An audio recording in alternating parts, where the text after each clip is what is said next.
ሳይሆን አይቀርም እንግዲህ አይደለም። አንዳንድ አገልጋዮች በመጽሐፍ ቅዱስ ታፈርስና ተሰራ ዘንድ ተብሏል አይደለም። ለነገርና ተዘክር ዘንድ ተብሏልና ስለዚህ አንዱን ጨርሻለሁ ማለት ነው። አንዱ ስራ በጣም ደስ ብሎኛል። እግዚአብሔር እንደገና ይሄንን እድል ስለሰጠን ክብር ለአምላካችን ለእግዚአብሔር ይሁን። እግዚአብሔር መልካም አምላክ ነው። ቀርታ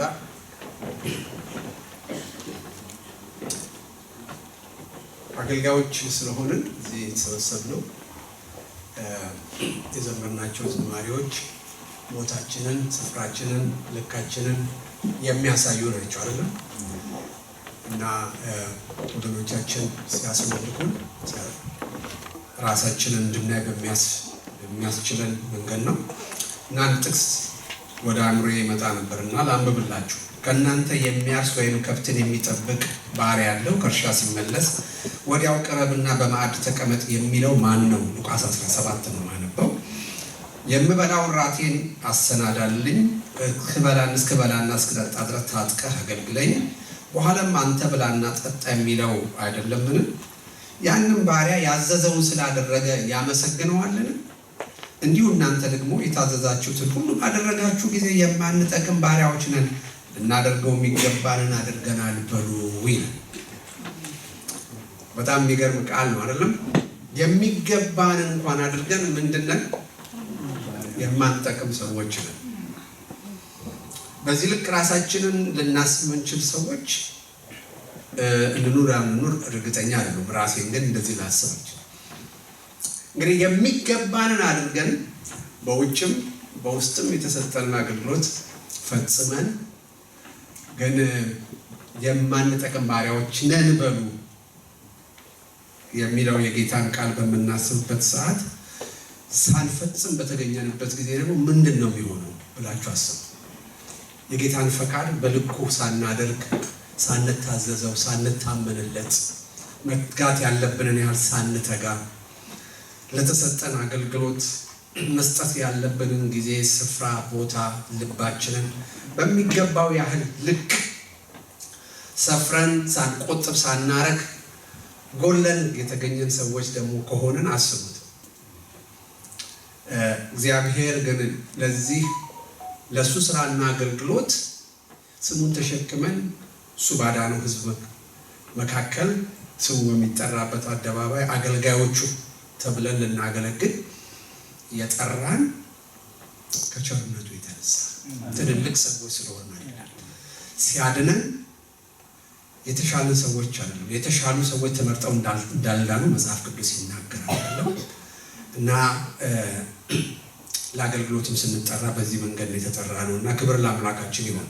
ለዚህ ነው መጨረሻ ሄደን ደህንነታችንም አገልግሎታችን በሙሉ በፍጻሜው ጊዜ የእግዚአብሔር ጸጋ ይመሰገን ዘንድ ነው እግዚአብሔር ያደረገውን ነገር ሁሉ ያደረገው። ስለዚህ ወደ ሰማይ ስንሄድ በአንዳንድ ሃይማኖቶች እንዳለው የተወሰነ ክሬዲት ከኛ የተወሰነው ደግሞ የራሳቸውን ሞልተው ትራፊ ካላቸው ሰርፕላስ ካላቸው ተጨምሮልን በዛ ድነን ከእግዚአብሔር ጋር ሂሳብ አወራርደን የምናገኘው የምንሸለመው ነገር የለም። ሁላችን ከእግዚአብሔር ጸጋና ከእግዚአብሔር ምሕረት የተነሳ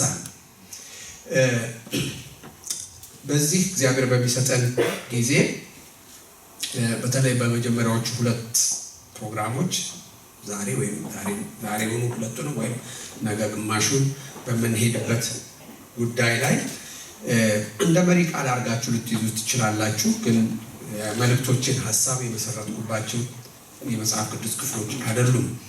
ነገር ግን እንደ አገልጋዮች እንደ መነሻ የዚህን አብረን የተሰበሰብንበትን ሀሳብ እንደ መነሻ አድርገን እንድንይዘው አንደኛ ጢሞቴዎስ ምዕራፍ 3 ቁጥር 15 ያለውን ሀሳብ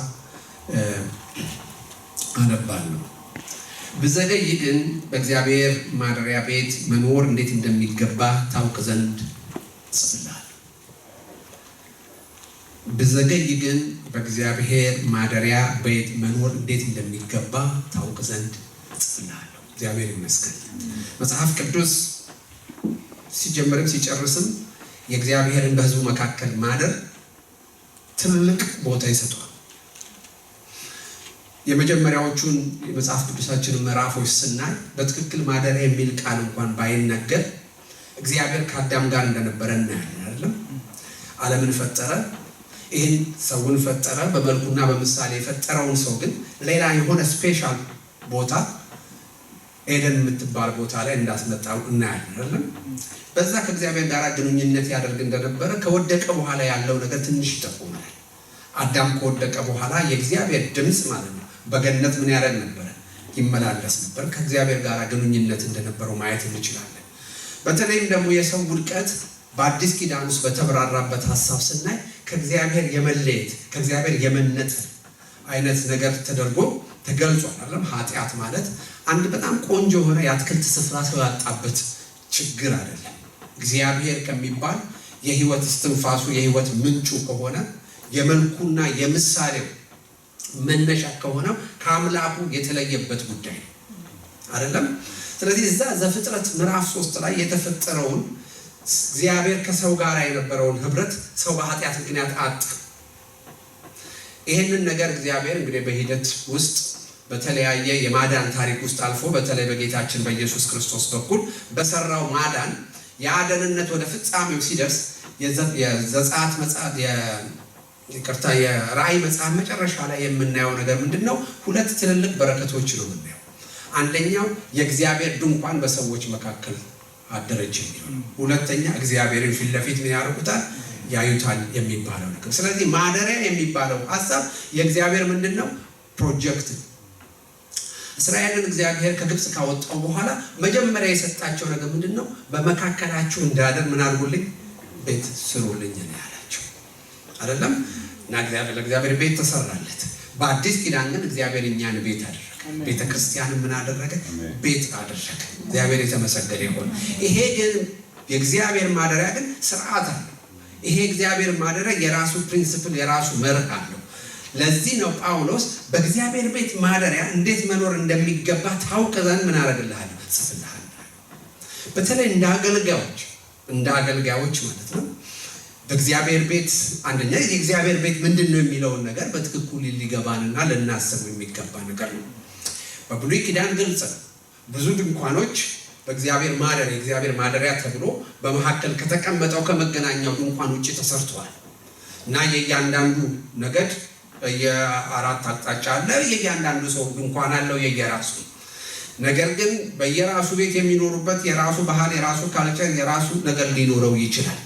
ወደዛ ወደ እግዚአብሔር ማደሪያ ሲመጣ ግን ያ የማደሪያው የእግዚአብሔር ማደሪያ የራሱ ምን አለው? የህይወት ስርዓት አለው። የህይወት ስርዓት አለው። ሰው ሁሉ በየቤቱ የሚሆነውን ነገር እዛ ቦታ መጥቶ መሆን አይችልም። በአዲስ ኪዳንም የእግዚአብሔር ቤት ይሄ ህንፃ አይደለም። ሁላችን ተሰብስበን ያለንበት ህይወታችን የዳንበት ማንነታችን ነው። በተለይ እንደዚህ የዳነው ህዝብ ኮሌክቲቭሊ በተሰበሰበበት በዛ ሁኔታ ውስጥ ደግሞ የእግዚአብሔር ማደሪያ የሚለው ከፍተኛ ቦታ ያለው ነገር ነው። ግን መጽሐፍ ቅዱስም ልክ በብሉይ ኪዳን ማለት ነው ሰዎች በራሳቸው ቤት በሚሆኑት ነገርና በእግዚአብሔር ቤት በሚሆኑት መካከል ልዩነት አስቀምጧል አይደለም? ለምሳሌ በጣም ቀላል ነገር ልንገራችሁ። በእግዚአብሔር ቤት ውስጥ ማለት ነው የሚቀርበውን ዕጣን በየቤታቸው ሊያጤሱ እንደማይገባ መጽሐፍ ቅዱስ ይከለክላቸዋል አይደለም? ለእግዚአብሔር የሚቀርበውን አይነት ቅባት በየቤታቸው ሊያደርጉ እንደማይገባ ይነግራቸዋል። ልዩነት አለው ማለት ነው። የኔ ቤትና የእግዚአብሔር ቤት ምን አለው? ልዩነት አለው። የእያንዳንዳችሁ ቤትና ይሄንን ስንል በቤታችን የምንኖረው ኑሮና በዚህ መተን የምንኖረው ኑሮ የተለያየ ነው ማለት አይደለም። ግልጽ ነው። ግን እግዚአብሔር ባዳነው ህዝብ ኮሌክቲቭሊ እግዚአብሔር ቤተክርስቲያን ማደሪያ ብሎ ባለው በዛ ሁኔታው ስንገኝ ግን ጥንቃቄ ማድረግ አለብን፣ ወይም ደግሞ ስርዓቱን ማወቅ አለብን ማለት ነው። የቆሮንቶስ ሰዎች በቤታቸውና በእግዚአብሔር ቤት መካከል ልዩነት ማድረግ የተቸገራቸው ሰዎች ነበሩ። ግን ትልቅ ዋጋ አስከፍሏቸዋል። በተሰበሰቡ ጊዜ የሚበሉት መብል የጌታ እራት ማለት ነው ቤታቸው ከሚበሉት መብል ለይተው የሚያዩት ነገር አልነበረም።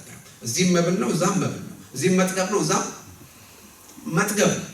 ጳውሎስ ግን ይሄንን እንዲህ አይነት አካሄዳችሁ መሰብሰባችሁ ለጥሩ ሳይሆን ለመጥፎ አድርጎባችኋል፣ ለበረከት ሳይሆን ለርግማን አድርጎባችኋል ይላችኋል።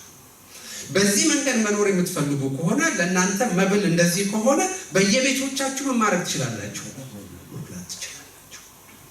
ግልጽ ነው። እዚህ በእግዚአብሔር ቤት ማኖሪያ እንዴት መኖር እንደሚገባን አለማወቅ በግል ህይወታችን እንደገና ኮሌክቲቭሊ በቤተ ክርስቲያን የሚያመጣው ጣጣ በጣም ብዙ ነው። እኔ እንደምገምተው ጳውሎስ በዚህ ችግር ውስጥ የቆሮንቶስ ሰዎች ሲያልፉ የቆሮንቶስ ሰዎች ልብ ያሉት አይመስልኝም ጳውሎስ ከሚነግራቸው ድረስ። ይሄንን የህይወት ስርዓት ስለተላለፉ በመካከላቸው የእግዚአብሔር እጅ ከብዳባቸው ነበር። አንዳንዶች ታመው ነበር፣ አንዳንዶች ደክመው ነበር። በመንፈሳዊ ህይወታቸው ሊሆን ይችላል፣ ፊዚካሊ ሊሆን ይችላል። አይደለም ግን ሞር ፕሮባብሊ በመንፈሳዊ ህይወታቸው በጣም ደክመው ሊሆን ይችላል። በነገራችን ላይ የሚገርማችሁ በመንፈሳዊ ዲሲፕሊን ምክንያት መንፈሳዊ ድካም በህይወታችን ሲመጣ አገልግሎት ላናቆም ይችላል።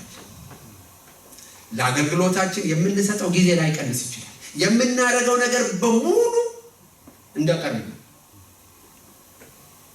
እኛ ውስጥ ግን አቅም የሚሰጥ ነገር የለም። ምናልባት እግዚአብሔር ይብን ሊጠቀምብን ይችላል። ካገለገልን በኋላ ሰዎች ተባርከናል ባገለገልኩ አገልግሎት ሊሉን ይችላል። የሚታይ የሚዳሰስ የሚጨበጥ መንፈሳዊ በረከት በእኛ በኩል አልፎ ለሰዎች ሊደርስ ይችላል። እኛ ግን ከምናገለግለው አገልግሎት የምንቋደሰው ምንም ነገር የለም። ጉልበት አይሆነንም። አገልግሎት አቅም አይሰጠንም፣ ጣዕም አይሰጠንም። እና ምናልባት አንዳንዶች ደክመዋል የሚለው በዚህ አቅጣጫ ሊሆን እንደሚችል ገምታለሁ። አንዳንዶች ይፈን ሆነዋል፣ ተጣልተዋል፣ አንቀላፍተዋል። ጳውሎስ ከሚነግራቸው ድረስ ግን ኖርማል ነው። የሞተውም ኖርማል ጊዜውን ጨርሶ ነው የሞተው። የታመመውም በቃ የሚታመም ሰውነት ነው ያለው፣ በዛ ነው የደከመው። እንግዲህ ምናልባት መድከሙን ካወቀ አይሆነው ሊያቅም ይችላል። ምክንያቱም እግዚአብሔር እኛ ላይ እጁን ሲያከብድ እንድንነቃ ጭምር ነው። ምንድነው የሆንኩት? ምንድነው የሆነው? በእኔና በእግዚአብሔር መካከል የተፈጠረው ነገር ምንድነው ብለን አዌርነስ እንዲኖረን ነው፣ እንድንጠይቅ ነው፣ እንድንመለስ ነው። ዋና ፖይንት ለመምጣት ትልቁ ነገር ምንድነው? በእግዚአብሔር ቤት ማደሪያ እንዴት ልንኖር እንደሚገባን ካላወቅን ዋጋ ምን ያደርጋል? ያስከፍላል። እግዚአብሔር አይለቀንም። ታውቃላችሁ፣ እግዚአብሔር ዝም የሚላቸው ሰዎች ዲቃላዎች ከሆኑ ብቻ። ከእግዚአብሔር በክርስቶስ ሆኖ እምነት በመንፈስ ቅዱስ ተወልደው የልጅነትን ነገር ያልተጋሩ ሰዎች ተው ይችላል። ምናልባት በሚቀጥለው ርዕሴ ላይ በጥቂቱ ይህንን ነገር ልዳስስ ይችላል። ስለዚህ የእናንተ ቤት አይደለም። የማን ቤት ነው? የእግዚአብሔር ቤት ነው። የእግዚአብሔር ቤት ነው። የባለቤትነት ሴንስ አለው። አንዳንድ ጊዜ ልጆች ስለሆነ አይደለም ጌታ በቤተሰቦቹ ላይ የሾመው ታማኝ ባሪያ ማን ነው ይላል አይደለም። ስለዚህ እንደ ልጅ በእግዚአብሔር ቤት ውስጥ ነው የምንኖረው፣ በአባታችን ቤት ውስጥ ነው የምንኖረው። እና ቱ ሳም ኤክስተንት በአንድ ጎን እውነትነት አለው፣ የባለቤትነት ነገር አለ። የአባታችን ቤት ነው በሚለው ሴንስ ማለት ነው። ዞሮ ዞሮ ግን ከተሰጠን አገልግሎትና ለእርስ በርሳችን አንዳችን ለአንዳችን የጸጋ ምክንያት የመተናነት ምክንያት የክርስቶስን አካል በማሳደግ አኳያና እግዚአብሔር በሰጠን የጸጋ ስጦታ ቤቱን ከማገልገል ወይም የክርስቶስን አካል ከማነጽ አኳያ ግን ሁላችን ባለአደራዎች ነው። ሁላችን ባለአደራዎች ነው። ስለዚህ እስቲ ይሄንን አድርገን እናስብ፣ ይሄንን ነገር እንያዝና የምንማረውን ነገር በዚህ እውነት ውስጥ ነኝ። በእግዚአብሔር ቤት ማደሪያ እንዴት ልትኖር እንደሚገባ ታውቅ ዘንድ ይሄ የእግዚአብሔር ቤት ነው። በእኛ ስብሰባና በእግዚአብሔር መካከል ትልቅ ማለት እንደ እግዚአብሔር እንደተዋጀ ሕዝብ ስንገናኝ በጣም ትልቅ ልዩነት አለው። በማቴዎስ 18 በኋላ ማነሳዋለሁ። አንድ ሰው ቢበድል ሁለቱ ሄዶ ምን ያደርጉ ይላል? ይወቃቀሱ ይላል። ይዋቀሳሉ። ባይሰማሙ ባይደማመጡ ተወቃሹ የተወቀሰበትን ነገር ባይቀበል ሌላ ሁለት ምስክር ይዞ ይሄድ ይላል። ስንት ሰዎች ተሰበሰቡ? 4 ሰዎች። አሁን ባይሰማም ችግሩ ባይፈታ ምን ይላል? ሶስተኛው ቤተ ክርስቲያን ይቀራል። ስለዚህ ቤተክርስቲያን ዝም ብለን ከምንሰበሰብበት ስብሰባ የተለየ ኤንቲቲ አላት ማለት ነው። ግልጽ ነው። የተለየ ኤንቲቲ አላት፣ የራሷ የሆነ መገለጫና የራሷ የሆነ ማንነት አላት። ስለዚህ ጌታችን ኢየሱስ ክርስቶስ በምትሰበሰቡበት ጊዜ እኔ በመካከላችሁ እገኛለሁ የሚለውን ተስፋ የሰጠው በኮንቴክስቱ በአውዱ መሰረት እንደ ቤተ ክርስቲያን በምንሰበሰብበት ሁኔታ ውስጥ ቆሮንቶስ ላይም ስታነቡ እንግዲህ በምትሰበሰቡበት ጊዜ ምንድን ነው የሚለው እንደ ቤተ ክርስቲያን ምን በምትሰበሰቡበት ጊዜ ማለት ነው። በጣም አንለጥተው እግዚአብሔር ከኛ ጋር አይደለም ማለት አይደለም። በየቤታችን ስንጸልይ፣ በየጓዳችን ስንጸልይ ወይም በትንንሽ ህብረት ስንገናኝና ስንጸልይ እግዚአብሔር ከኛ ጋር አይደለም ማለት አይደለም። ግን እንደ ቤተ ክርስቲያንና እንደ ሌላው አይነት ስብሰባ ያለው ምን ማድረግ አለብን? ልዩነት ማድረግ አለብን። ለዚህ ይመስለኛል ሰው ሁሉ 3 4 ሰው 5 ሰው 10 ሰው 15 ሰው ከደረሰ ራሱን በቀላሉ ቸርች መሆን እንደሚያስብ እንዲያስብ የሚያደርገው እሱ አይነት ነገር ይመስለኛልና እኔው በእነዚህ ቢያንስ በእነዚህ በሁሉ የሚቀጥሉት 2 ፕሮግራሞች በእግዚአብሔር ቤት ማደሪያ እንዴት መኖር እንደሚገባ ሊረዱን የሚችሉ ነገሮችን ነው የምንነጋገረው። አገናኝቼዋለሁ ግን ቴክኒሻን ቅድም መጥቶ ነበር። አሁን ኦኬ እኔ ልቀጥል፣ እሱ ይረዳናል። በነገራችን ላይ ይሄን አሁን የማስተምራችሁን ትምህርት ብዙ ቦታ አስተምረዋለሁ እና አይተሳሳተን ያልኩት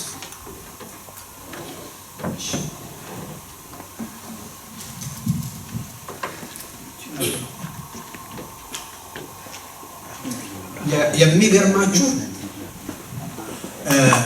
ለማገልገል እድል ባገኘሁበት ቦታ ደጋግሜ ለማገልገል እድል ባገኘሁበት ቦታ በዚህ ርዕስ ላይ ካልተናገርኩ ይቆጨኛል። ከልቤ ነው የምላችሁ። እኔን በጣም ስለረዳኝ ከቤተ ክርስቲያን ጋር የተያያዘ ጉዳይ ነው የምናወራው። ኢትዮጵያ በነበርኩበት ጊዜ ጌታን አገኘው። አንድ ቤተ ክርስቲያን አባል ሆንኩኝ። በዛ ቤተ ክርስቲያን ውስጥ በብዙ ጣውረን እናልፋለን። ዛሬ አድገን ትንሽ በሰል ብለን ሳየው ማለት ነው እኛ ራሳችንን ኮንትሪቢዩት የምናደርጋቸው የራሳችን ችግሮች ነበሩ እንደ ወጣቶች ማለት ነው። እኔ ቤተ ክርስቲያንም የራሷ ችግር አለ ስቲል የማምንባቸው ከቤተ ክርስቲያን አኳያ ችግር እንዳለ ማስባቸው ነገሮች አሉ። ግን በእነዛ ሁሉ ችግሮች ውስጥ በዛ ቤተ ክርስቲያን ውስጥ ከኢትዮጵያ እስከምወጣ ድረስ በዛ ሁሉ ሁኔታ ውስጥ ቆሜ እንድኖር ካደረገኝ ነገር አንዱ ስለ ቤተ ክርስቲያን ያለኝ መረዳት ነው። ስቴቢሊቲ የሰጠኝ ማለት ነው። ስለዚህ ይረዳናል ብዬ በጣም ማምነው እና የኔንም ህይወት ያገዘ አንድ ትልቅ ነገር ነው ብዬ ነው ማስበው እና በዚህ ምክንያት ነው እንግዲህ ይሄንን ትምህርት ዛሬ ማስተምራችሁ። ኦኬ ለመንደርደሪያ እንዲሆን የፕሮቴስታንት እምነት እንቅስቃሴ መሪዎችን ሐሳቦችን እንመለከታለን። ምክንያቱም እኛ ምንድነው ኦርቶዶክስ አይደለንም፣ ካቶሊክ አይደለንም፣ ምንነን ፕሮቴስታንት ነን። ስለዚህ በዛ ልጀምርና ግን እንትኑን ለመጠቀም ጊዜን ለመጠቀም የፕሮቴስታንት እምነት እንቅስቃሴ መሪዎች ሲነሱ ያነገቧቸው መሪ ሐሳቦች አሉ። ታውቋቸዋላችሁ።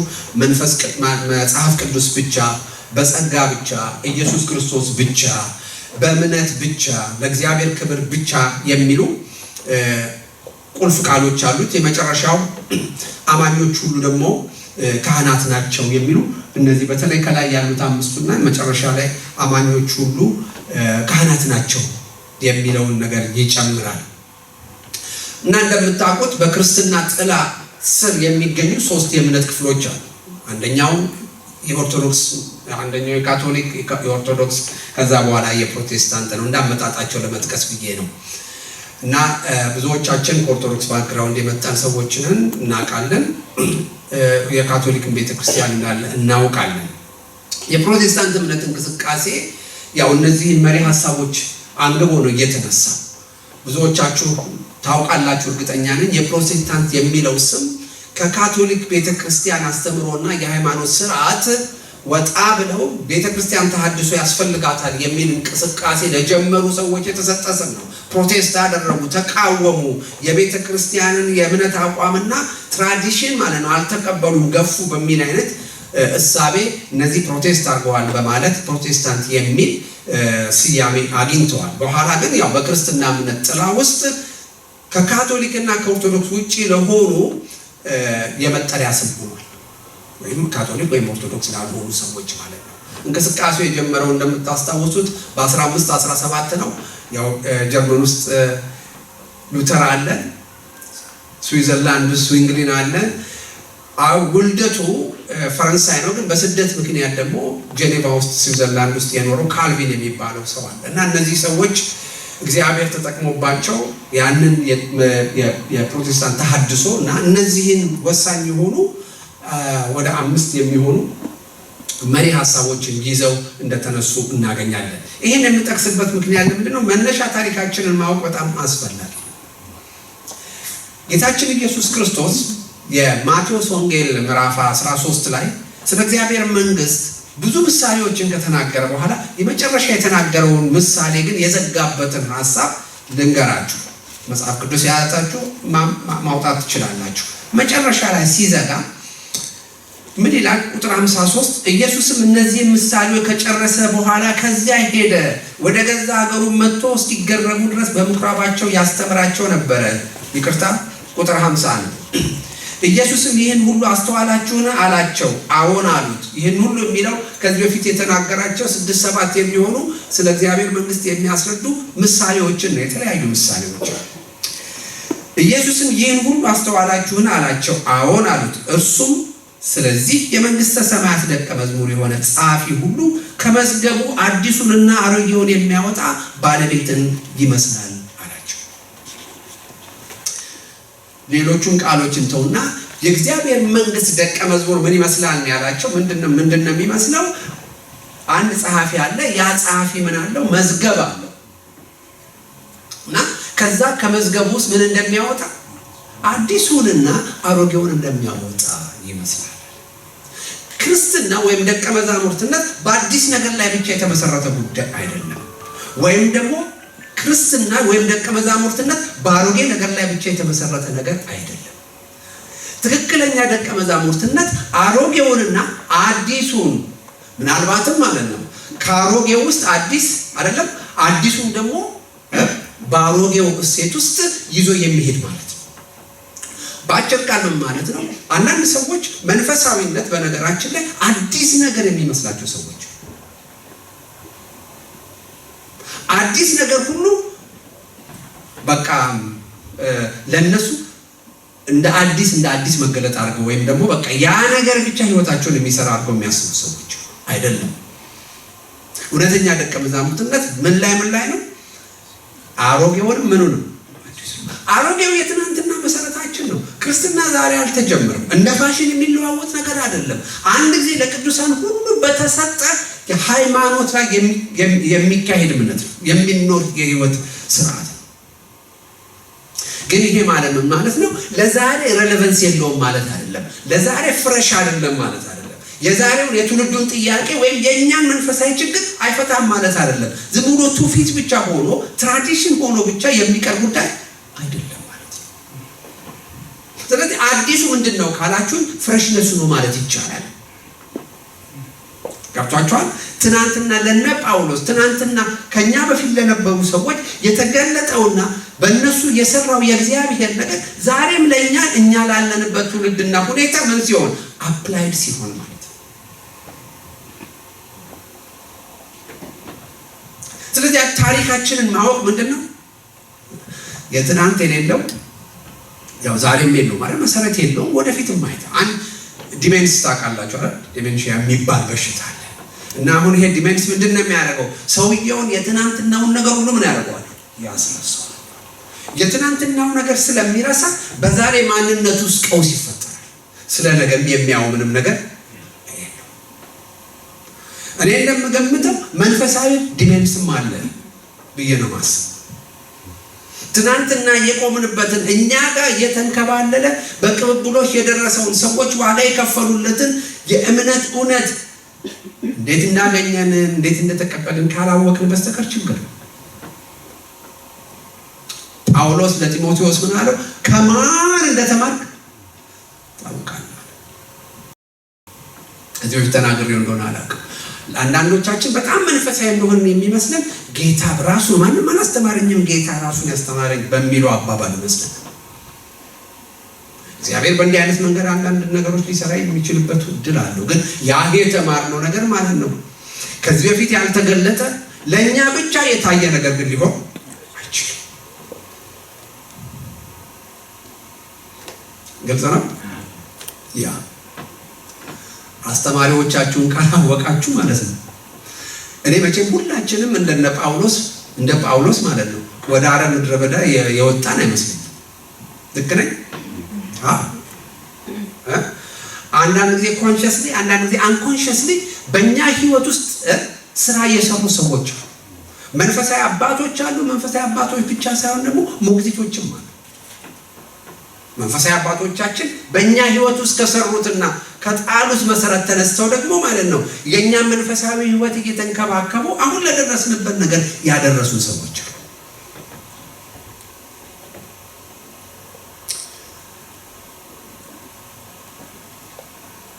በነገራችን ላይ እግዚአብሔር ሲባርካችሁ ሰው ነው የሚሰጣችሁ። እግዚአብሔር ሲባርካችሁ ሰው ነው የሚሰጣችሁ። ኦፍ ኮርስ አብዛኞቻችን በጣም ጥቂት ሰዎች ካልሆንም በስተቀር ጌታን ኢየሱስ ክርስቶስን እንኳን የሰማነው በማን በኩል ነው? በመላእክት በኩል ነው።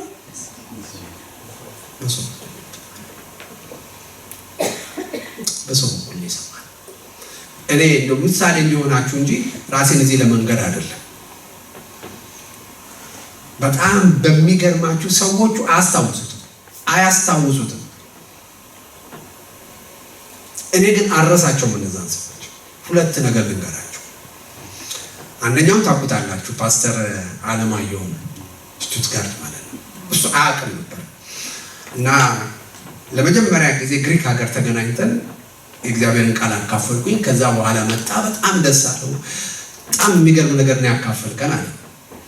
ለሱ ምንም አላልኩትም፣ ምክንያቱም ለሱ ብቻ መናገር ዋጋ የለውም።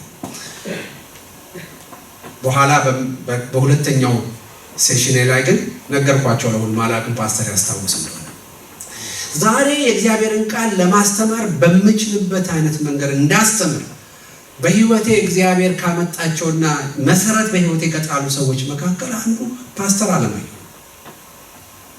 መጽሐፍ ቅዱስ እንዴት እንደሚጠናና የመጽሐፍ ቅዱስ ጥናት ግሩፕ እንዴት እንደሚመራ የመጀመሪያውን ኮርስ የሰጠኝ ሰው ነው። ያ ኮርስ ደግሞ እንዴት አድርጎ ከእግዚአብሔር ቃል ጋር በተለይ እግዚአብሔርን ቃል እንዴት ማጥናት እንዳለብኝ እንዴት አድርጎ ትልቅ ጋይዳንስ እንደሰጠኝ ልነግራችሁ አልችልም። አራሰው አንድ ሌላ ነገር እኔ በጣም አንባቢ አይደለም። ቅርብ ጊዜ ያው ለመማማር ስለሆነ ማለት ነው ትንሽ ወጣ ብያለሁ። ከእንትኔ ለመማማር ስለናገር አይደለም። ያው ቅርብ ጊዜ አንድ ጓደኛዬ ጋር አንድ ወዳጄ ጋር ከአሜሪካን ሀገር እንደዋወል ነበር እና ስለሌላ ሰው አነሳንና እያወራን ሰውየውን እኔ በሚዲያ ነው ያየሁት።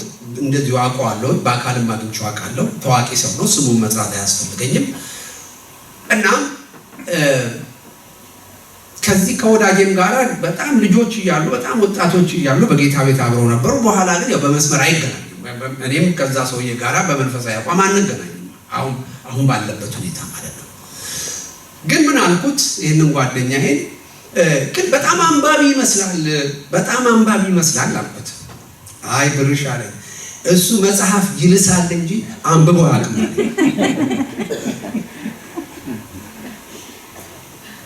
እኔ ቤት ስትመጡ ይሄን ያህል የሚያስደንቅ አይደለም። የተወሰነ አንድ እንትን አለኝ፣ ኮርነር አለኝ እና መጽሐፍቶች አለኝ። በአሁኑ ሰዓት ደግሞ ታውቃላችሁ አይደለም፣ በሶፍት ኮፒ ብዙ ይያዛል። አለኝ ለማለት አይደለም። ወደ 5000 ምናምን የሚደርሱ መጽሐፍቶች አሉኝ እንትኔ ላይ ብቻ ማለት ነው። በኋላ ራሴ እኔ አንባቢ ነኝ ወይስ ላሺ ነኝ ብዬ ራሴ እና እንደውም የዋትስአፓችን የቤተክርስቲያን ዋትስአፕ ላይ ጻፍኩላቸው እና አሁን ያልኳችሁን ታሪክ እንትን ብዬ ከአንድ ወዳጅ ጋር ስነጋገር እንደዚህ እንድጠይቅ አደረገኝ እና እየላስን ነው ወይንስ እያነበብን ነው ብዬ ጻፍኩላቸው። ዞሮ ዞሮ እንግዲህ እልሳለሁ፣ አነባለሁ፣ እግዚአብሔር ነው የሚያውቀው። ግን ለመጀመሪያ ጊዜ ከእንግሊዘኛ መጽሐፍ ጋር ያገናኘኝን ሰው አረሰው።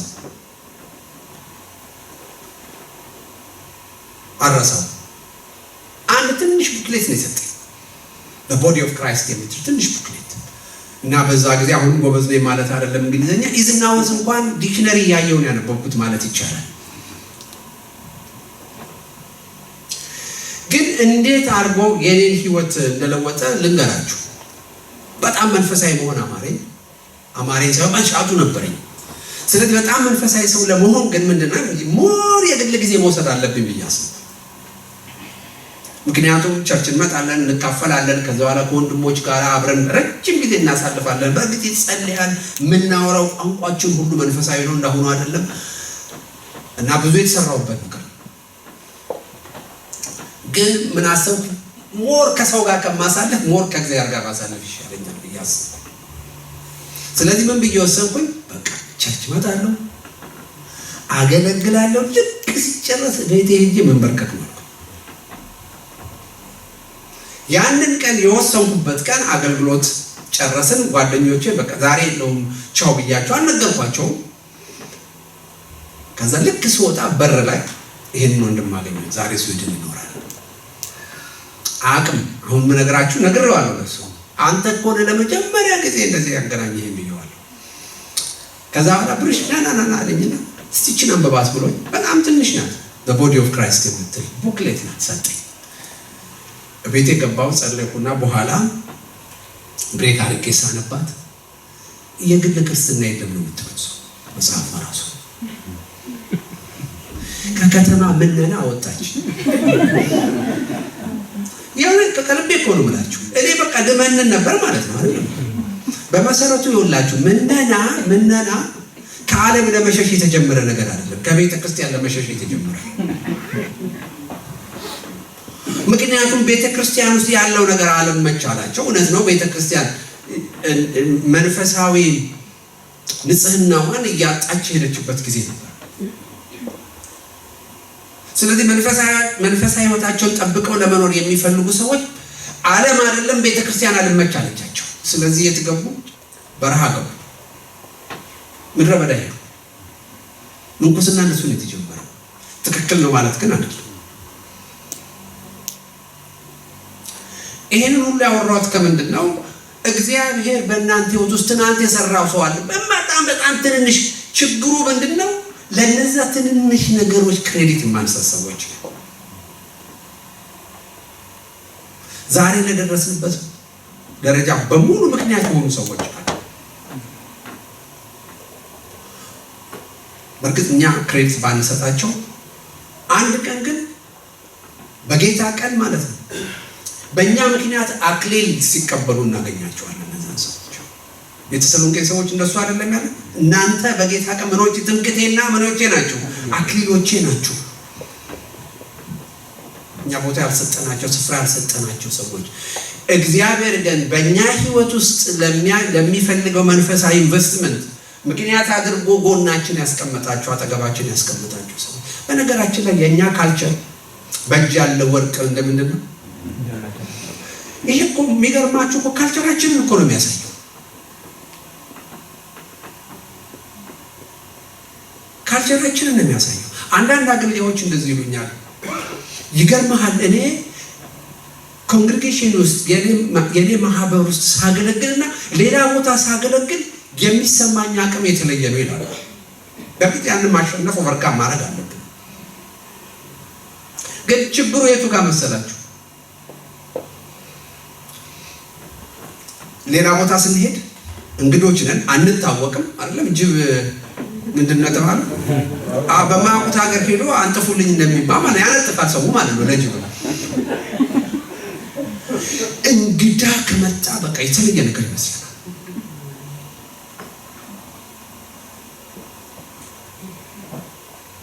አንድ ነገር ልጨምርላችሁ። ይሄ አሁን አገልግሎት መሆኑ ቀረና ምክር ሆነ ማለት መሰለኝ አላውቅም።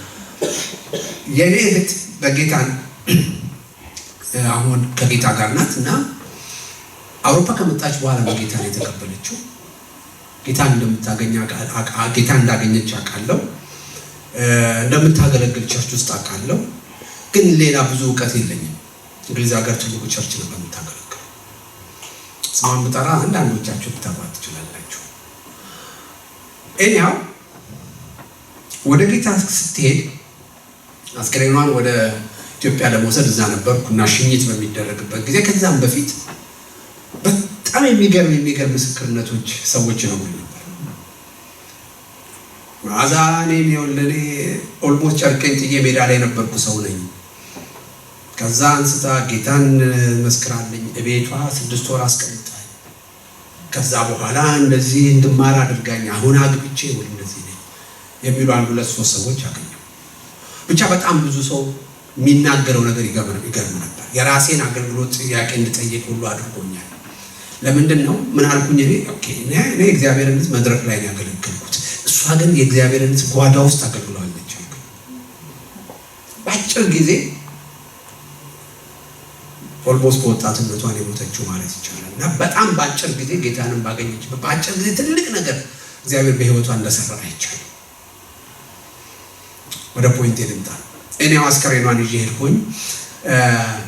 ይሄንን ስሰማ በነገራችን ላይ ትምህርትም ሊሆናችሁ ይችላል። ይሄንን ስሰማ ምስክርነቷን ስሰማ ምን አልኩኝ? በጣም አዝኜ ነበር። አላገባችም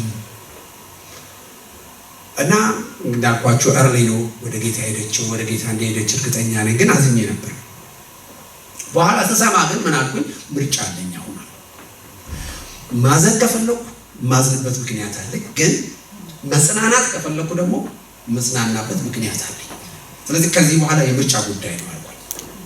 የምጽናናበት አሁን የነገርኳችሁ ነገሮች ነው፣ እግዚአብሔር በህይወቷ የሰራው ነገር። ማዝንበት ደግሞ ያው ጤና ወጣትነቷን የሞተችው አላገባችም እንደዚህ እና ያው ይሄንኛውን መረጥኩኝ።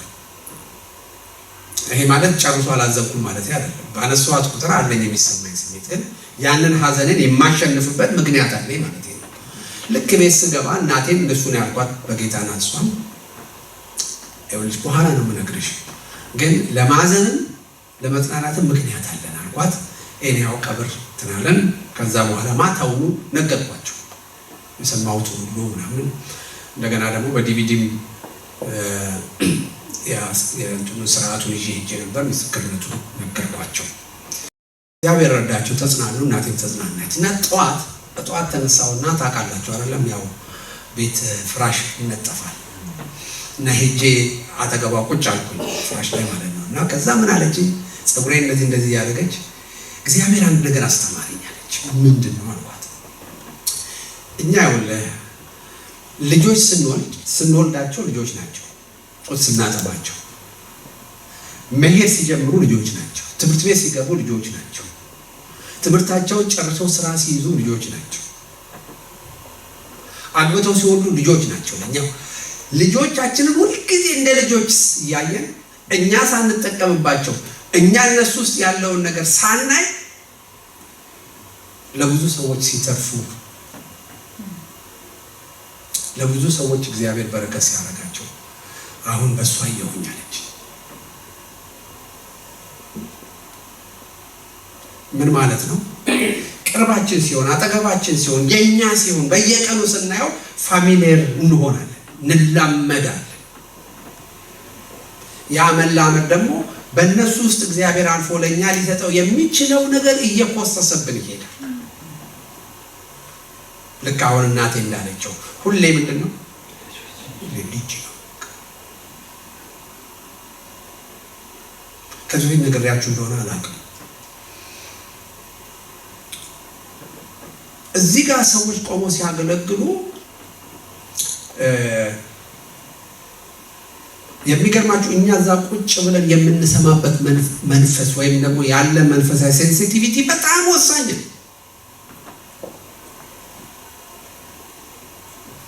በጣም ጎበዝ አስተማሪ ቢኖርና ግን የመቀበል ችሎታቸውና ለሚሰጠው ትምህርት አቴንሽን የማይሰጡ ማአት ተማሪዎች ቢኖሩ ምን የሚሆን ይመስላችኋል? እስቲ መጽሐፍ እኛ አሁን ዛሬ በአብዛኛው አገልጋዮች ላይ ነው መቼም ብሌማችንን የምንከመረው። እስቲ የእግዚአብሔር ቃል ጋር ሂዱና ተመልከቱ። እውነት ነው ሲመረጡ ሲጠሩ ለአገልግሎት ኳሊፋይድ መሆን እንዳለባቸው ያስቀምጣል። የእግዚአብሔርን ቃል ማስተማር የሚችሉ እንደዚህ እያለ በኑሯቸው ምሳሌ መሆን ያለባቸው። የዕብራውያን ጸሐፊ ለምሳሌ ነገር የዕብራውያን ጸሐፊ ምን አሉ? በመንፈሳዊያቸው በጊዜው መድረስ ያለባቸው መንፈሳዊ ነገር ላይ አልደረሱም። ማንን ነው ብሌም ያደረገው? አገልጋዮቻቸውን ነው። በቃ ጭንቆ ነው ብናል ለእናንተ መንፈሳዊ ነገር ጠለቅ ያለ ነገር ለመናገር ተመልሰን የኑሮውን ሀሁ እንዳናስተምራችሁ ጊዜ ማጥፋት ነው። ተመልሰን እንደዛ መሰረታዊ ነገሩ ልናስተምራችሁ አንችልም ይላቸው። ምዕራፍ 13 ላይ ሄዳችሁ ግን አገልጋዮቻቸውን እያደነቀ እንዲሰሟቸውና እንዲከተሏቸው ምሳሌዎቻቸውንም ትምህርቶቻቸውንም ኮንሲደር አድርገው እንዲከተሏቸው ሲመክራቸው ታያላችሁ። አገልጋዮች ችግር የለብንም እያልኩ አይደለም። አገልጋዮች ችግር ሊኖርብን ይችላል። ግን መቼም እንዲህ ከማለት መጀመሪያ ወደ ራስ ማየት በጣም እኔም ሰዎች ቆመው ሲናገሩ በጣም ይቅርታ አድርጉልኝ፣ እኔ ስላበዛው ማለት ነው፣ ለትምህርት እንዲሆን ነው። ሰዎች እዚህ ጋር ቆመው ሲናገሩ ምንም ሴንስ አልሰጥም ካለኝ ወይም መንፈሴን መሰብሰብ ካቃተኝ መጀመሪያ እነሱን አይደለም ጠይቀው እኔ ያለሁበትን መንፈሳዊ ህይወት ነው መመዘን የምችለው። ለምን መሰላችሁ? እንደነገርኳችሁ ተስፋ አደርጋለሁ። ጤነኛ መንፈሳዊ ነገር ውስጥ ሲሆን ሰው የእግዚአብሔርን ቃል በደንብ ገላልጦ ሲናገር አይደለም፣ መጽሐፍ ቅዱስ ሲነበብ ጀምሮ ልቤ መነካት ገና ሲነበብ ነው ማለት። ስለዚህ ደረቅረቅ ካለብኝ ከማን ነው ምርመራውን መጀመሪያ ያለብኝ? ይሄ ሰው ይበረም ባልተዘጋጀም የሚናገረውን አቅም ምናምን ከማለት መጀመሪያ ማንን ነው ማየት ያለብኝ? ራሴን ነው ማየት ያለብኝ።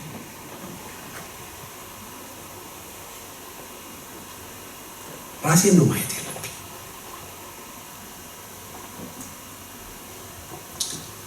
ይሄንን ሁሉ እንግዲህ ምንም ከስብከቴ ጋር የማይገናኝ ነገር ነው የተናገርኩት። እንግዲህ አሁን እዚህ ላይ አሁን ከየቱ እንደምታገናኙት አላውቅም፣ ግን ይጠቅማችኋል ብዬ ተስፋ አደርጋለሁ።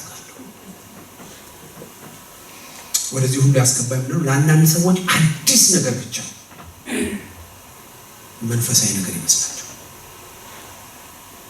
የግሪክ ሰዎች አዲስ ነገር ከመስማት በስተቀር ሌላ ምንም ወሬ አቁም ነበር ይላል ካልቸራቸው እሱ። ምክንያቱም የችግራቸው ሁሉ መልስ ያለው በምንድን ነው? በአዲስ ነገር ውስጥ። አይ ቲንክ አሁን በሰለጠነው ማለት ካሬገው ነገር ከመጽሐፍ ቅዱስ ከድሮ አባቶቻችን መንፈሳዊ ጥበብ ምንም መፍትሄ እንደሌለ አድርገው የሚያስቡ ሰዎች አሉ። ግን አዲሱ ነገር አዳዲስ ችግር እንደውም እየፈጠረባቸው ነው። ልክ ነኝ? ሊፈቱት ለምንድን ነው አሁን የምዕራቡ ዓለም ፊቱን ወደ ምስራቅ ያዞረው? ወደ ዮጋና ወደ ሜዲቴሽን ያዞረው ለምንድን ነው?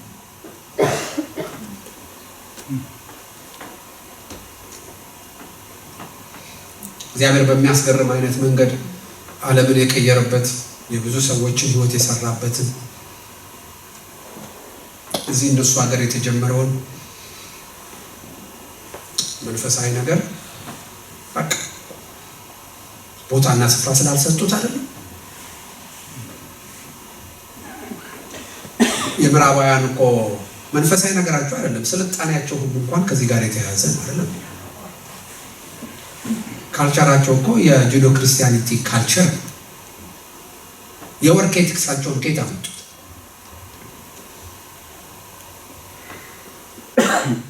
ከመጽሐፍ ቅዱስ ነው። ዛሬ ግን ለክርስትና ለመጽሐፍ ቅዱስ የሚሰጡት ቦታ በጣም የወረደ ነው።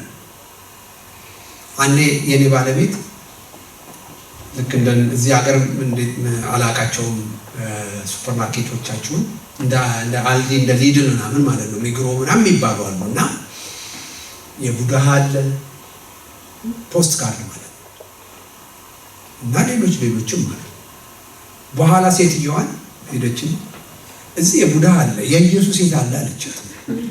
ኢየሱስ አለ በቃ ከፋት።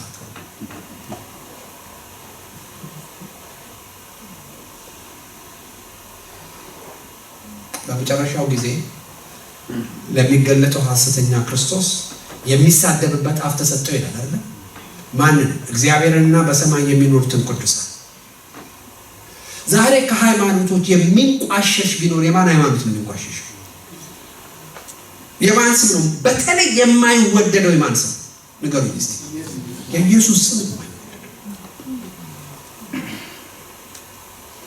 አይደለም? ሐሰተኛው የክርስቶስ ተቃዋሚ እንደሚመጣ ታውቃላችሁ። ግን አሁን ኦልሬዲ በዓለም ዓለም መንፈሱ እየሰራ ነው። ወደኛ ላምጣው። ትልቁ ነገር ምንድን ነው?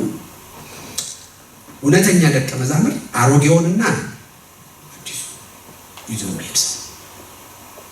በጣም ስናወርደው እግዚአብሔር ትናንትና በህይወታችሁ ወደ ጌታ ለመምጣት ሊሆን ይችላል፣ በመንፈሳዊታችሁ ለማድረግ ሊሆን ይችላል። አንድ ምሳሌ ልናገር። ወደ ጌታ ሲመጡ የደህንነት ትምህርት ያስተማርናቸው እኛ ናቸው። በዛ ጊዜ የነበራቸውን ጥያቄ ሁሉ ይመለስንላቸው እኛ ነን ከእግዚአብሔር ቃል ማለት ነው። ከዛ አደግ ካሉ በኋላ አዲስ ነገር አዲስ ትምህርት ሲመጣ እንዲህ አይነት ነገር ሰማሁ ከዚህ ቦታ ምን ትላለህ ብለው እንኳን አይጠይቁም።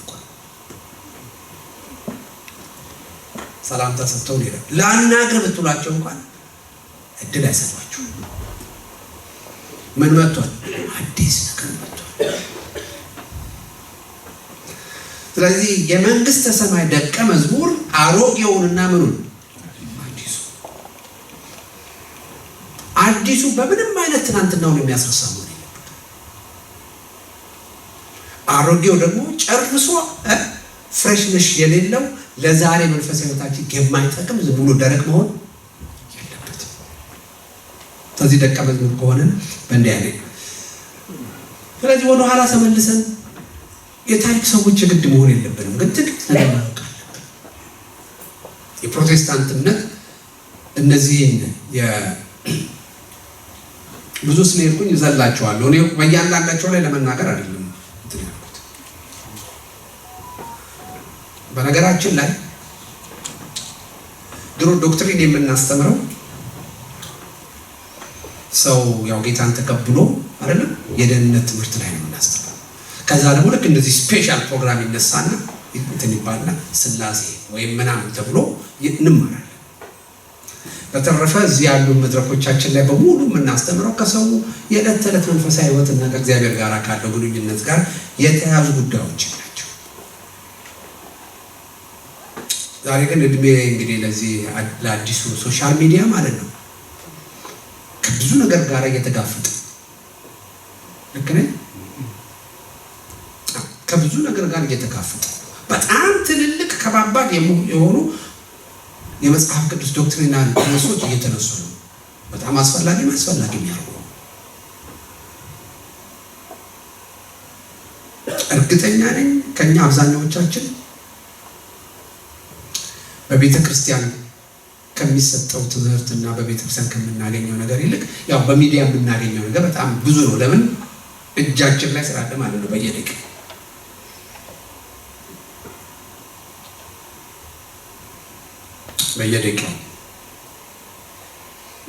ስለዚህ ጠንከር ያሉ ትምህርቶችን መማር በቤተ ክርስቲያን ማስተማር በጣም አስፈላጊ ነው። ወደ መሰረታችን ተመልሰን እኔ አሁን በቤተ ክርስቲያን በተከታታይ እያስተማርኩ ያለሁት ጽድቅ በእምነት ብቻ ነው ወይንስ በስራና በእምነት ነው የሚል ነው እያስተማርኩ ያለሁት። ምክንያቱም አንድ ትልቅ ኢሹ ማለት ነው እሱ ነገር በጌታችን በኢየሱስ ክርስቶስ እናት ላይም ከዛ በፊት እንደዚህ አስተምሬያለሁ። የእሷን ጉዳይ እንደዚህ አነጋጋሪ ስለሆነ ማለት ነው ከባድ ርዕሶችን የግድ መጋፈጥ አለብን፣ መማር አለብን። ለዚህ ደግሞ የግድ ወደ መሄድ አለብን፣ ወደ ታሪካዊ መሰረታችን መሄድ አለብን። ኦኬ ሞር የምናገረው በታችኛው አማኞች ሁሉ ካህናት ናቸው በሚለው መነሻ አድርጌ ነው የምናገረው። ሰዓት ስንት ነው የምጨርሰው? አላወኩም። ስነሳ ግማሽ ሰዓት። ስለዚህ መንደርደሪያውን ልናገርና እቀጥላለሁ በኋላ ማለት ነው። ኦኬ እሺ። ጀስት ለምሳሌ ብቻ አሁን እዚህ ጋር በጣም ቁልፍ ቃሎቹ ብቻ የሚሉት ቃሎች ናቸው እንጂ የትኛውም እምነት በክርስትና ጥላ ውስጥ ያለ የትኛውም እምነት በመጽሐፍ ቅዱስ ያምናል፣ በጸጋ ያምናል፣ በኢየሱስ ያምናል፣ በእምነትም ያምናል። ለእግዚአብሔርም ክብር በሚለው ያምናል። ታችኛው ላይ ልዩነት አለ። ሁላችንም ካህናቶች ናቸው የሚለው የፕሮቴስታንቶች ለየት ብሎ የወጡበት ነገር ነው።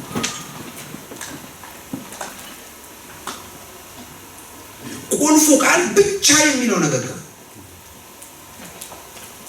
ምክንያቱም ለእውቀት እምነታችንን ልንመሰረት የምንችልባቸው ሌሎች ነገሮች አሉ። አንዱ መጽሐፍ ቅዱስ ነው፣ ሌላኛው ትራዲሽን ነው፣ ትውፊት ነው፣ ሌላው ራሱ አመክንዮ ሪዝናችን ራሱ ማለት ነው። እግዚአብሔር አእምሮ የሰጠን እግዚአብሔር ነው። በእግዚአብሔር አምሳል ተፈጥረን ያገኘነው ክህሎት ነው። ስለዚህ መንፈሳዊ ነገር ሰው የመንፈሳዊ ህይወቱንም ለመምራት የአእምሮ ሎጂክ ራሱ በመጠቀም እዛ ላይ መመስረት ይችላል የሚል ነገር አለ። እውነት ነው። እምነትና ሪዝን አብረው ይሄዳሉ አይሄድም የሚል ራሱን የቻለ ሰፊ ነገር ነው። ግን ምንድነው ሶርሶቹን እንድታውቁ ነው፣ ወይም ሶርሶቹን እንዴት ልጠቁማችሁ ነው። ምን አለ? መጽሐፍ ቅዱስ አለ፣ የቤተ ክርስቲያን ታሪክ ወይም ትውፊት ወይም ትራዲሽን አለ፣ ደግሞ ምን አለ? የሰው አመክንዮ አለ፣ የሰው ሪዝን። ፕሮቴስታንቶች ምንድነው የሚለው? እውነት ነው፣ ሪዝን አለ፣ ታሪክም አለ። ሰው ግን እምነቱንና ከእግዚአብሔር ጋር የሚሄድበትን የኑሮ መርህ የሚመሰርተው ግን በምን ብቻ ነው? በመጽሐፍ ቅዱስ ብቻ ነው። ከመጽሐፍ ቅዱስ ጋር እኩያ የሆነ ነገር የለንም ነው። ሁሉ ከማን በታች ናቸው? ከዛ በታች ናቸው ነው። ወደ ካቶሊክ ቤተክርስቲያን ስትመጡ ፖፑ በመንበሩ ላይ ተቀምጦ የሚናገረው የመጨረሻው ነገር ከእግዚአብሔር ቃል ጋር ኦልሞስት እንደኩል የሚታሰብበት ነው። እዛ ጋር እስከሆነ ድረስ እዛ ላይ ቆሞ እዛ ላይ ተቀምጦ የሚናገረው ነገር ስህተት የለበትም፣ ኢንፋሊብል ነው ብለው ነው የሚያምኑት።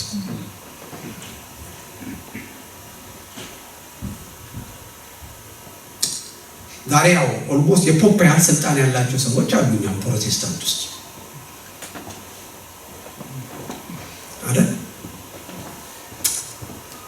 የሚያስመርጡ ሁሉ አሉ አይደል? ከዚህ ይሻላቸዋል ወይስ እንደወረደ ቀጥታ ሁሉ የሚሉ ሰዎች አሉ። ምን ማለት ነው?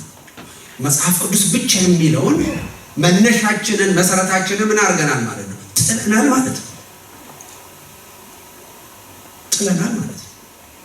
ከመጽሐፍ ቅዱስ በኩያነት የምናየው ነገር ከመጣ ችግር ውስጥ ነን ማለት ነው። ትናንት ለፓስተር እየነገርኩት ነበርና በቤተ ክርስቲያን ሁለተኛ ጴጥሮስን እያጠናን ነው እና ምዕራፍ 2 ስትመጡ ስለ ሐሰተኞች ነቢያት እና አስተማሪዎች በጣም የሚነገርበት ሐሳብ ታገኛላችሁ። እና አሁን ካለንበት ነገር ጋር ተያይዞ ጥያቄዎች ተነስቶ እንወያይ ነበር እና የተነሱት ጥያቄዎች ምንድን ነበረ? ያው ሐሰተኞች ነቢያት እንዳሉ ምንም ጥያቄ የለው። መጽሐፍ ቅዱስ እንደ ፖቴንሻል ፕሮብሌም አድርጎ አይደለም የሚያስቀምጣቸው። ገብቷቸው ሐሰተኞች ነቢያት በህዝቡ መካከል እንደነበሩ አሁንም ደግሞ በእናንተ መካከል ሐሰተኛ አስተማሪዎች ይሆናሉ ነው። የትኛውም የመጽሐፍ ቅዱስ አገልጋይ ብሉይ ኪዳንን ብታዩ ጎን ለጎን እየተጋፋ ነው ያገለግለው አይደለም? እነ ኤርምያስ፣ እነ ሚክያስ፣ እነ ኤልያስ ምን እያደረጉ ነው? ከሐሰተኞች ነቢያት ጋር እየተናነቁ ነው ያገለገሉት። በአዲስ ኪዳንም እንደሱ ነው። ስለዚህ ፖቴንሻል ፕሮብሌም አይደለም፣ ገና ወደፊት ፌስ የምናደርገው ፕሮብሌም አይደለም። ኢትስ ኦልሬዲ ዜር ነው። አንዳንዴ ኢምፖርትድ አድርገን እናመጣለን። ሰዎቹ ላይኖሩ ይችላሉ፣ ኮንሰፕታቸውን ግን ማለት ነው ቤተክርስቲያን ይዘን ልንመጣ እንችላለን።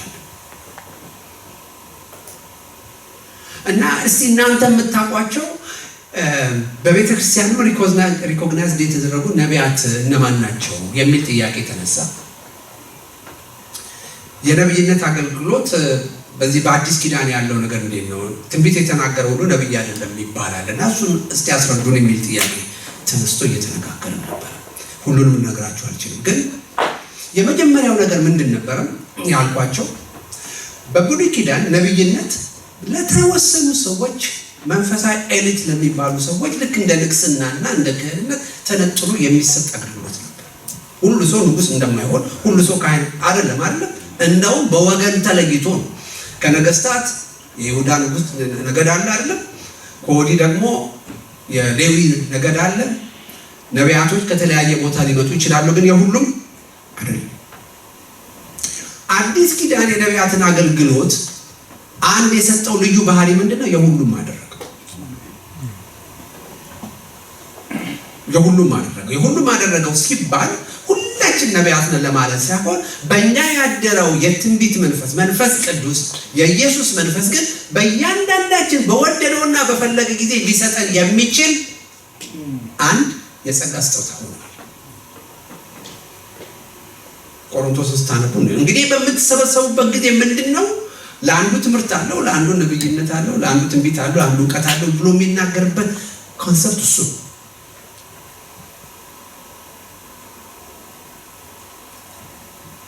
ነው። አንዱ ያነሳነው ነገር ምንድነው? ኦኬ እሱ ብቻ አይደለም ማለት ፖቴንሻሊ መንፈስ ቅዱስ እንደወደደ ለማንም የሚያድለው የጸጋ ስጦታ ሆኗል። ልክ እንደ መዝሙር ወይም ደግሞ እንደ ስብከት ወይም ደግሞ እንደ በልሳን እንደመናገር እንደዚህ ደግሞ እግዚአብሔር ከነዚህ ሁሉ እንደ አንዱ ቤተክርስቲያንን ለማነጽ ደግሞ ምን የሚጠቀምበት ነው። አሁን ችግሩ ምንድነው? ሰዎች እግዚአብሔርን መስማት ሲፈልጉ ወዴት ነው የሚሄዱት? በመዝሙር እግዚአብሔር ይናገረኛል። በነገራችን ላይ ይቅርታ አድርጉልኝ፣ እኔ እናንተን በጣም ከውስጦኛ አይደለም ማቃችሁ፣ እንደዚህ በእንግድነት ነው አገልጋዮቻችሁን ነው የበለጠ ማቀው። እንዲናችሁ እያልኩኝ አይደለም። መዝሙር እኮ ኦልሞስት እኮ ኢንተርቴይንመንት እየሆነ ነው። ኪቦርድ ካልሰማን እኮ ማንነቃ ሰዎች ሆነ። እውነት ነው። እንግዲህ ያው በገና እንትን ሲል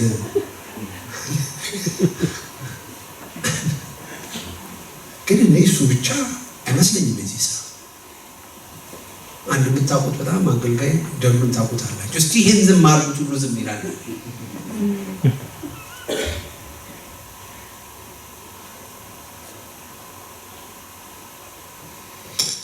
ጥያቄ ሲኖራችሁ፣ እንቆቅልሽ ሲኖራችሁ፣ እግዚአብሔር የሆነ ነገር እንዲያመለክታችሁ ምሪት ስትፈልጉ ማን ነው ወጥቶ ወደ አምራችሁ ይመጣ? ነብይ።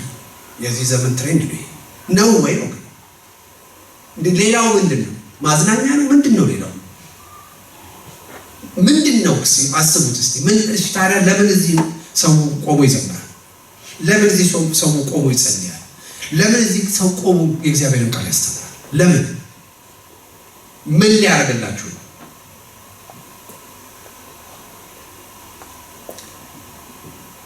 ልደታ መካነ ኢየሱስን አገር ቤት የምታውቁ ጌታን እዛ የተቀበላችሁ ሰዎች ካላችሁ ልደታ መካነ ኢየሱስን እዛ ነው የኖርኩት። በተለይ ሪቫይቫል የነበረበት ጊዜ ታስታውሳላችሁ። 79 80 80 82 83 አካባቢ ድረስ በጣም ከዛም ቀደም ብሎ ትንሽ ነበረ። በየቦታው እግዚአብሔር በሚገርም መንገድ የሚሰራበት ነበር አይደለም? መካኒሳ የነበረውን ነገር ታውቃላችሁ። እንጦጦ የነበረውን ነገር ታውቃላችሁ። አገር ቤት ጌታን የምታውቁ ሰዎች ሙሉ ወንጌል የነበረውን ነገር ታውቃላችሁ። ነጋሽ መኮንን ማለት ነው፣ ነቄስ በሊናን ማለት ነው። ልደታ ስትመጡ እከሌ የሚባል አንድ ሰው የለም። አንድም ሰው እንደ ነቄስ በሊና እንደ መኮንን ነገራ ማለት ነው። ይሄ የፈውስ ስጦታ አለው የሚባል አንድ ሰው የለም እኛ መካከል። በእግዚአብሔር ፊት ግን ሄዳችሁ መጠየቅ ትችላላችሁ። እውነት ነው የምነግራችሁ። ሲዘመር ሰዎች ይፈወሳሉ። ሲዘመር አጋንንት ይወጣል። ፕሮግራም መሪው ሲቆም ይንጫጫል። ስብከት እየተሰበከ ሰዎች ይፈወሳሉ።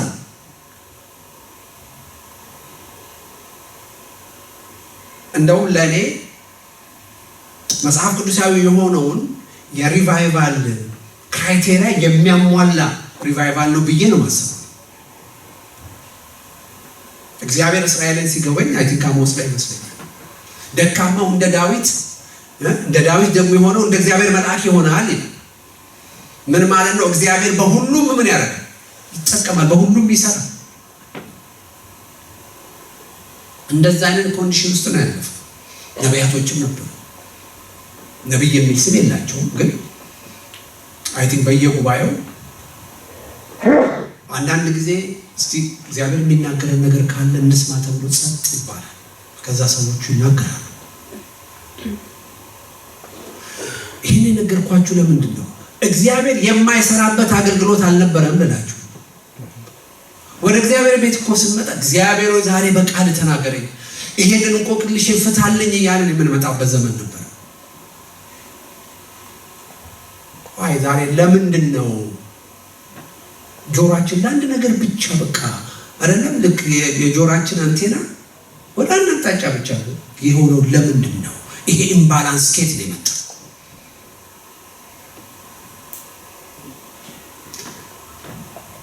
ለመጽሐፍ ቅዱስ የምንሰጠው ቫልዩ መቀነሱ ላሳያችሁ።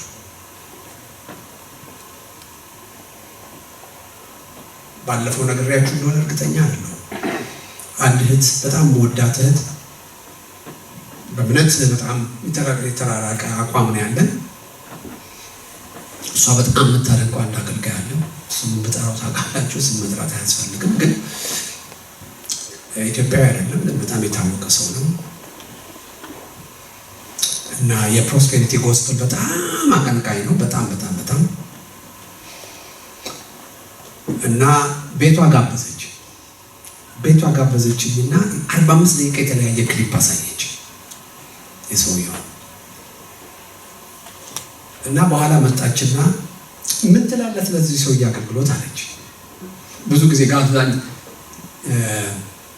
አልሄድም ብዬ ስለነበር ማለት ነው ሰውየው የሚያዘጋጀው ፕሮግራም ላይ። ከዛ እንግዲህ 45 ደቂቃ ነው የሰማሁት። ወደ እንትኑ ለመግባት ስላልፈለኩ ነው። ያልፈለኩት ለምን መሰላችሁ? አንዳንድ ሰው ምንም ዝም ብሎ ለመናገር ትናገራላችሁ እንጂ በምንም አይነት ኮንቪንስ አታደርጉትም። አንዳንድ ሰዎች ሐሳብ አይደለም አይምሯቸው ላይ ያስቀምጡት፣ ያንን ሐሳብ ይነቀሱታል። መነቀስ ታውቃላችሁ? ከልቤ እኮ ነው የምላችሁ፣ ይነቀሱታል። የሆነ ሰርጀሪ ተደርጎ ካልወጣላቸው በስተቀር በተለየ መንገድ አይላቀቁም።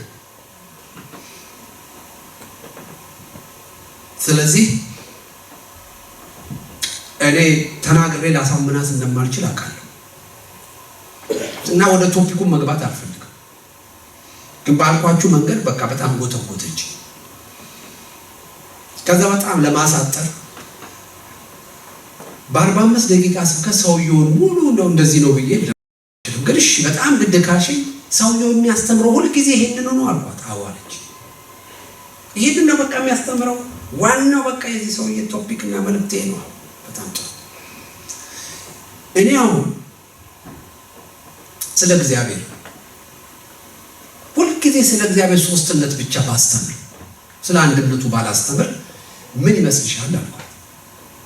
ባላንስ የሌለው ትምህርት አይደለም አልኳት። አዋለች ቢያንስ እንደው ታዩ ሌላውን ነገር ሁሉ ታዩ፣ ትክክል ነው ትክክል አይደለም የሚለውን ታይና ማለት ነው። አሁን አንቺ በሰጠሽኝ ኢንፎርሜሽን ይሄ ሰውዬ ባላንስድ ያልሆነ ነገር ነው የሚያስተምረው፣ ሌላውን ሁሉ ታይና አልኳት። ግን በዚህ ከብልጽግና ጋር ተያይዞ ባለው ነገር ግን አንዳንድ ነገር ልንገርሽ ብዬ ትንሽ ጥቅሶች ሰጥቷት ከመጽሐፍ ቅዱስ። ምን አለች? የበለጠ ወደድኳት ልጅቷን። አይደለም እኮ አለች፣ እሱ እኮ እነ ጳውሎስ ያልተገለጠላቸው ተገልጦላቸው በኋላ ለንደን እንግዲህ ኮንፈረንስ ያደርጋል እና እዛ እንዲሄድ ነው እንግዲህ አሁን ግብዣው ሁሉ ኮንቪንስ ለማድረግ ብዙ ጊዜ ደቡብ አፍሪካ ምናምን ሲደረጠኝ ለምናኛለች እና እኔ በጭራሽ ብያት ነው አልኳት። ኦኬ እና አሁን እዛ ለእንደዚህ ታገኘዋለሽ፣ እባክሽ አንድ ነገር ለምኝልኝ። ምን 67ኛ መጽሐፍ ይሰጥ ታዲት አሁን እንዲህ አይነት አቋም ይዘን መጽሐፍ ቅዱስ ብቻ በሚለው እናምናለን፣ መጽሐፍ ቅዱስ እናምናለን፣ ግን ብቻውን እያመንነው ነው ወይ ነው ብላችሁ ነው? አይደለም።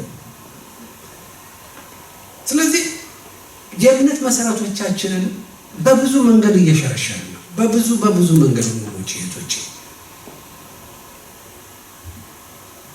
ይሄ ሲምፕሊ መንደርደሪያ ነው የምነግራችሁ።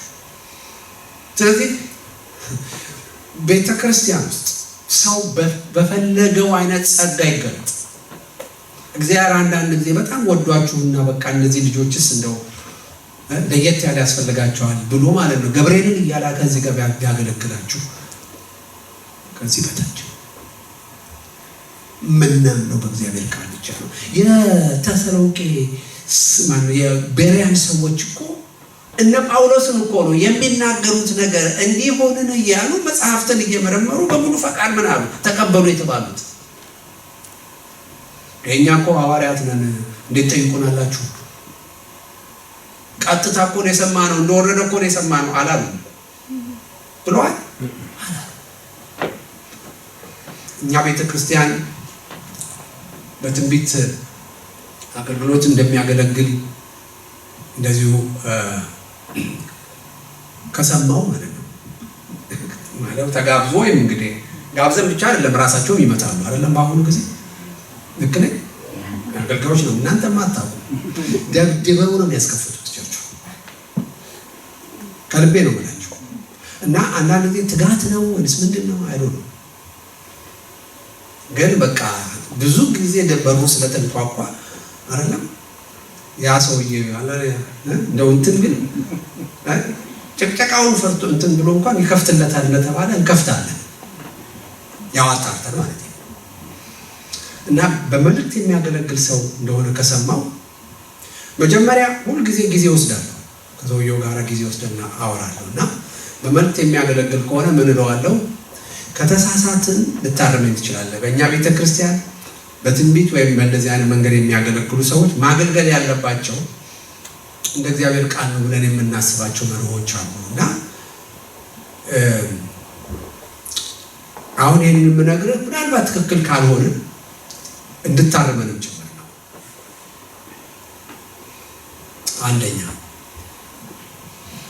መጽሐፍ ቅዱስ ነቢያት ይናገሩ 2 ወይም 3 ነው፣ ግን ሌሎቹ ይለዩአቸው ይላል። ስለዚህ ነቢያት አዛዦች አይደሉም። እግዚአብሔር እንደዚህ ነገር ተናግሮኛል ወይም መንፈስ ቅዱስ እንደዚህ ነገር ተናግሮኛል፣ እስቲ እናንተ ደግሞ ስሙና በመንፈስ ቅዱስና በቃሉ ለይታችሁ ከእግዚአብሔር መሆኑን ካወቃችሁ ተቀበሉት። በዚህ መንፈስ ነው መልእክት መናገር ያለባቸው እንጂ ልክ በትዕዛዝ መልክ ማለት ነው እንደሱ አይደለም። እንደዚህ ብለን ነው የምናምነው። ትክክል ነው ይላል አይደለም? ልክ ነው አይደለም? ይናገሩ ግን እንዲለዩ ነው የሚናገሩ። እስቲ ለዩት ብለው እኮ ነው የሚናገሩት ነው የሚለው አይደለም? እስቲ እናንተም ደግሞ ምን በሉ የተናገርኩትን ከእግዚአብሔር መንፈስ መሆኑን በቃሉም በመንፈሱ መርምሩት ብለው ነው። ስለዚህ በመመርመር መንፈስ ነው የሚናገሩት። ኦኬ አንድ ሁለተኛ እግዚአብሔር በነቢያት በኩል ሰዎችን ለአገልግሎት እንደሚጠራ ጥያቄ ነው። ነገር ግን ሰዎቹ የሚጠሩበት ሴቲንግ ግን ጉባኤ ነው ብለን አናምንም። ምን ማለት ነው?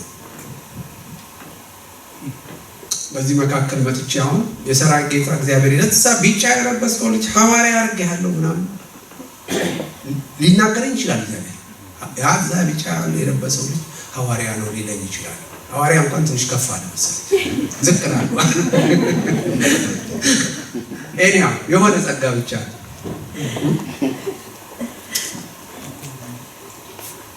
እግዚአብሔር ሊናገር ይችላል። ግን መጽሐፍ ቅዱስ ውስጥ ያለው እንዲህ አይነት መልእክት የመጣባቸው ሴቲንጎችን ተመልከቱ እስቲ አውዶቹ። ጳውሎስና ሲላስ ማነው ጳውሎስና በርናባስ በነቢያት መልእክት ነው የተለዩት አይደለም? ግን የት ነው የተለዩት? የአንጾኪያ የቤተ ክርስቲያን መሪዎች ጌታን ሲያመልኩና ምን ሲያርጉ ሲጾሙ።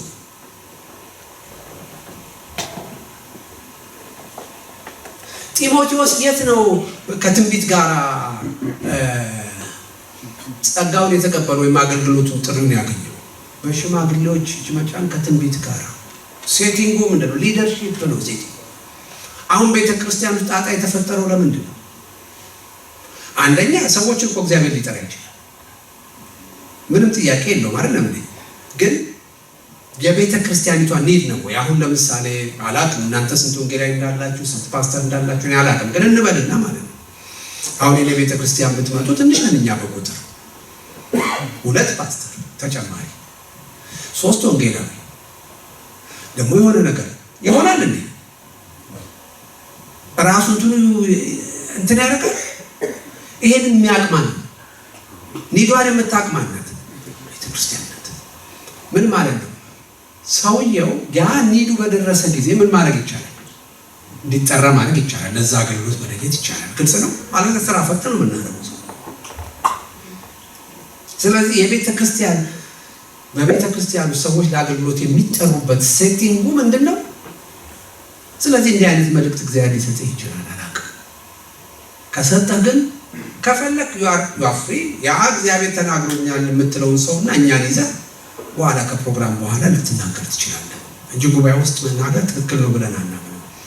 ምክንያቱም ሰውየው ያን ከሰማ ቀን ጀምሮ አሁን ሐዋርያ ቢባል አንድ ሰውዬ መቼም እኔ በዚህ ልክ ቢቆለሉ እንዳልሆኑ በኋላ አሳያችኋለሁ። ገባችሁ? የአዲስ ኪዳን ሐዋርያ ምን ማለት እንደሆነ ማለት ነው። ከዛ በኋላ እንግዲህ ፓስተር ምናምን ሁሉ ተስሩ መኮልኮል አለብን። ልክ ነኝ? ሰውየው ይቀመጣል አይቀመጥም እኮ በቃ ችግር ነው የሚሆነው። ለቤተ ክርስቲያን ይታዘዛል። አዛዥ አልኩኝ ነው የሚለው። እንዴ ያገተው ሐዋርያ አንድ ጓደኛዬ ቅድም ያልኳችሁ ጓደኛዬ የሚያገለግልበት ቤተ ክርስቲያን ሽማግሌ ተመረጠ አሉ። አንደኛው ከተመረጠበት ቀን ጀምሮ ካቦርት ሁሉ ለብሶ ይመጣል። ከዛ ድባላልኩም አለ በኋላ ነው ልብ ያልኩት አለ ካፖርትን ልብስ አለባበሱን መቀየሩ። ከዛ አንድ ቀን ፓስተር አለ መቼ ነው እኔ ማስታወቂያ መናገር? ምን ማለት ነው? እንደዚህ ጋር አውጥኝ ይፈጠጥ እንግዲህ ሰው ሽማግሌ ተብሎ ማለት ነው የማስታወቂያ ተራ አስገቡኝ ካለ ሐዋርያ ቢባል ይሄ ሰው ምንድነው የሚያደርገው ማለት ነው? እናንተ ምን ዘቁጭ ወሉ ነው የሚለው። ይሄ ሁሉ ችግር እንዳይፈጠር ሰውየውም ተጠራ። አንዳንዶቻችን ይወላችሁ ለመንፈሳዊ ለጸጋችን የሚመጥን መንፈሳዊ ብስለት ሳናገኝ ጸጋችንን ልናገኝ ይችላል ወይም ጥሪው ሊመጣ ይችላል። አያችሁ? ስለዚህ ለጸጋችን የሚመጥን መንፈሳዊ ብስለት እንድናገኝ የሚረዱን ሰዎች የሚያዘጋጁን ሰዎች እንዲኖሩ እንድናገኝ እድል ይሰጠናል። በዚህ ሴቲንግ እንኳን ብንጠራ ማለት ነው። አገኛችሁኝ ሐሳቤ ያ። ስለዚህ ሁለተኛው እንደ ያለ መልእክት ከመጣ ምንድነው? ሶስተኛው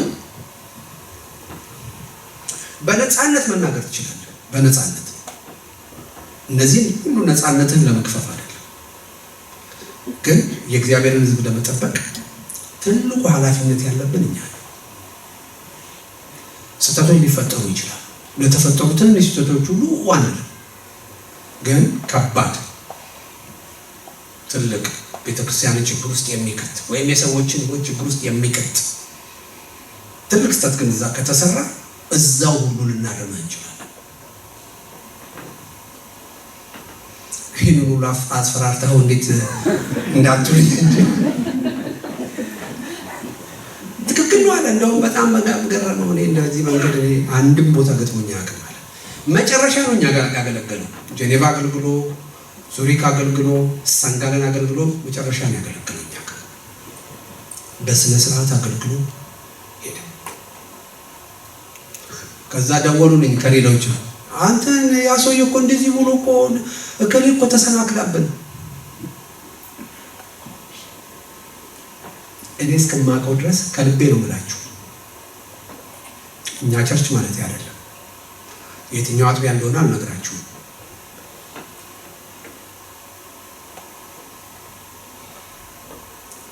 እስከማውቀው ድረስ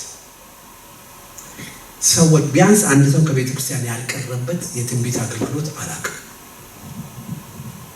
በጣም ዲስአፖይንትድ እየሆኑ ማለት ነው።